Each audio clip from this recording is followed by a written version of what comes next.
जय श्री राम भक्तों, स्वागत है आपका आपके अपने चैनल भक्ति सागर में।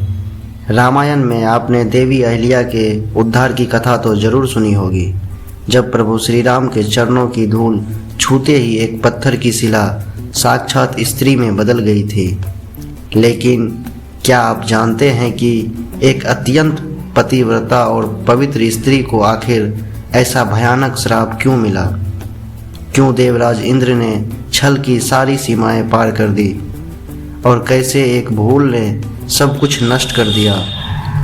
आज की इस वीडियो में हम जानेंगे अहिल्या के श्राप की पूरी और वास्तविक कहानी।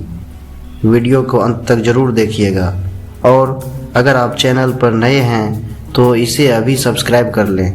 चलिए चलते हैं भक्ति के इस सागर में। यह बात उस समय की है जब महर्षि गौतम और उनकी अत्यंत सुंदर और गुणवान पत्नी अहिल्या वन में अपने आश्रम में रहते थे। अहिल्या न केवल रूपवान थी बल्कि उनका स्वभाव और अपने पति के प्रति समर्पण भी अद्भुत था।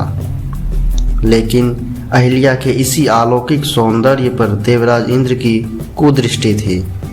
इंद्र किसी भी तरह अहिल्या को पाना चाहते थे, लेकिन महर्षि गौतम के तपोबल के आगे उनका कोई वश नहीं चल रहा था। इसीलिए इंद्र ने एक बहुत ही कुटिल और मायावी योजना बनाई। एक रात जब चारों तरफ गहरा अंधेरा था, इंद्र ने अपनी माया से रात के समय ही मुर्गे की बांग लगवा दी। आश्रम के भीतर महर्षि गौतम को लगा कि ब्रह्म मुहूर्त हो गया है, यानी सुबह की बेला आ चुकी है। उन्होंने अहिल्या को जगाया और नदी स्नान के लिए आश्रम से निकल पड़े। जैसे ही महर्षि गौतम आश्रम से दूर गए, देवराज इंद्र ने महर्षि गौतम का ही रूप धारण कर लिया और आश्रम के भीतर प्रवेश किया। अहिल्या एक सात्विक और भोली स्त्री थी। उन्होंने अपने सामने खड़े छली इंद्र को ही अपना पति समझ लिया। हालांकि अहिल्या को थोड़ा अजीब जरूर लगा। उन्होंने कहा, स्वामी, आज आपकी वाणी कुछ बदली हुई सी लग रही है। आपकी आंखों में ये कैसा विचलन है? लेकिन पति रूप में आए इंद्र के मीठे शब्दों के जाल में वो उलझ गई और छल को भांप नहीं सकी।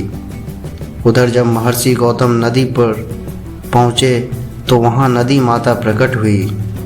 उन्होंने ऋषि से कहा, ऋषिवर, आज आप इतनी जल्दी कैसे आ गए? अभी तो रात्रि शेष है। गौतम ऋषि अचंभित रह गए। उन्होंने कहा, लेकिन मुझे तो मुर्गे की बांग सुनाई दी थी। तब नदी माता ने उन्हें सचेत किया कि यह किसी मायावी शक्ति का भ्रम है और उनके आश्रम पर कोई बड़ा संकट आने वाला है। नदी माता की चेतावनी सुनते ही महर्षि गौतम अनहोनी की आशंका से कांप उठे और तेजी से वापस आश्रम की ओर दौड़े। जब महर्षि गौतम आश्रम पहुँचे तो वहाँ का दृश्य देखकर उनका क्रोध 7वें आसमान पर पहुँच गया। उनके सामने उन्हीं के रूप में देवराज इंद्र खड़ा था। ऋषि ने दहाड़ते हुए कहा, दुष्ट, तू कौन है जो मेरा रूप धारण करके आया है? भयभीत होकर इंद्र अपने असली रूप में आ गए और ऋषि के पैर पकड़कर क्षमा मांगने लगे। लेकिन महर्षि गौतम का क्रोध शांत होने वाला नहीं था। उन्होंने इंद्र को श्राप देते हुए कहा, तुमने कामवश होकर छल और अधर्म का मार्ग चुना है, इसीलिए तुम्हारे पूरे शरीर पर 1000 योनि चिन्ह प्रकट हो जाएंगे और तुम पूरे संसार में अपमानित होगे। अब बारी अहिल्या की थी। अहिल्या डर से कांप रही थी। उन्होंने रोते हुए कहा, स्वामी, मैं निर्दोष हूँ, मैं इस छल का शिकार हुई हूँ। लेकिन महर्षि गौतम ने कहा, छल को पहचानना भी धर्म का ही एक भाग है। तुम्हारे कारण मेरा तप कलंकित हुआ है। क्रोध और पीड़ा में डूबे ऋषि ने अहिल्या को भी श्राप दे दिया कि आज से तुम इस आश्रम में अदृश्य होकर, यानी पत्थर की शिला बनकर कठोर तपस्या करोगी।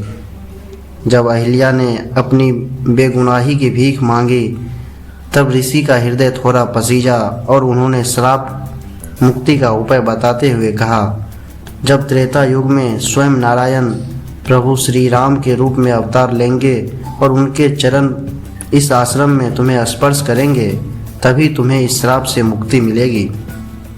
अहिल्या ने रोते हुए ऋषि के इस आदेश को स्वीकार किया और पत्थर की शिला बनकर प्रभु राम की प्रतीक्षा करने लगी। तो भक्तों, यह थी कहानी कि कैसे एक छल के कारण माता अहिल्या को पत्थर बनना पड़ा। लेकिन इस कथा से हमें यह भी सीख मिलती है कि चाहे परिस्थिति कैसी भी हो, प्रभु अपने भक्तों का उद्धार करने जरूर आते हैं। सदियों के इंतजार के बाद जब प्रभु राम के चरण उस पत्थर से छुए तो माता अहिल्या का उद्धार हुआ।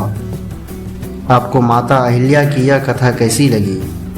हमें कमेंट बॉक्स में जय श्री राम लिखकर ज़रूर बताएं। अगर वीडियो अच्छी लगी हो तो इसे लाइक करें और अपने मित्रों और परिवार के साथ शेयर करना ना भूलें। ऐसे ही ज्ञानवर्धक और पौराणिक कथाओं के लिए जुड़े रहिए आपके अपने चैनल भक्ति सागर से। मिलते हैं अगली वीडियो में, तब तक के लिए जय श्री राम, जय सनातन धर्म।